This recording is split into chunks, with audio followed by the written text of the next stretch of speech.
Instant curiosity, welcome to the mechanics series. Today's machine, jet engine. How does it work?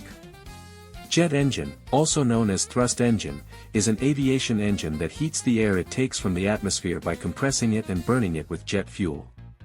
By rapidly expelling the gases resulting from this heating, it creates a thrust force in the opposite direction, and with this power, the vehicle to which the engine is connected is enabled to move. These engines were developed based on Newton's laws of motion. According to this law, every action creates a reaction of equal magnitude and opposite direction. Don't forget to like the video and subscribe for more engineering secrets and machine working principles.